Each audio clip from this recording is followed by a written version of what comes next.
തൃക്കൂർ കുഞ്ഞനംപാറ റോഡിൽ കോനിക്കരയിൽ രൂപപ്പെട്ട കുഴികൾ അപകടക്കിണിയാകുന്നു. ഇരുചക്രവാഹനങ്ങളാണ് കുഴിയിൽ വീണ് അപകടത്തിൽപ്പെടുന്നത്. നിരവധി അപകടങ്ങളാണ് അടുത്തിടെയായി തൃക്കൂർ കുഞ്ഞനംപാറ റോഡിൽ സംഭവിച്ചത്.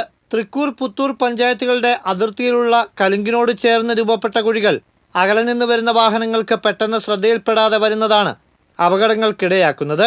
കുഴിയിൽ വീഴുന്ന ഇരുചക്രവാഹനങ്ങളിൽ നിന്ന് യാത്രക്കാർ തെറിച്ചു വീണാണ് പരിക്കേൽക്കുന്നത്. 1.5 മാസത്തിനിടെ 20ഓളം അപകടങ്ങളാണ് ഈ കുഴിയിൽ വീണുണ്ടായത്. ഏതാനും നാളുകൾക്ക് മുൻപാണ് ഇവിടെ കുഴികൾ രൂപപ്പെട്ടത്. മഴ ശക്തമായതോടെ വെള്ളക്കെട്ടും രൂക്ഷമായി. ഇതോടെ കുഴികൾ തിരിച്ചറിയാൻ കഴിയാത്ത അവസ്ഥയായി. കഴിഞ്ഞ ദിവസം മാത്രം 2 അപകടങ്ങളാണ് ഇവിടെ സംഭവിച്ചത്. കല്ലൂർ സ്വദേശിയായ യുവതിക്ക് സ്കൂട്ടർ മറിഞ്ഞും അംഗപരിമിതനായ ലോട്ടറി വിൽപ്പനക്കാരന്റെ മുച്ചക്രവാഹനം മറിഞ്ഞും അപകടം സംഭവിച്ചു. അത്യാധുനിക രീതിയിൽ നിർമ്മിച്ച റോഡിൽ രൂപപ്പെട്ട കുഴികൾ നികത്തി അപകടങ്ങൾ ഒഴിവാക്കണമെന്നാണ് നാട്ടുകാരുടെ ആവശ്യം. TCV പുതുക്കാട്.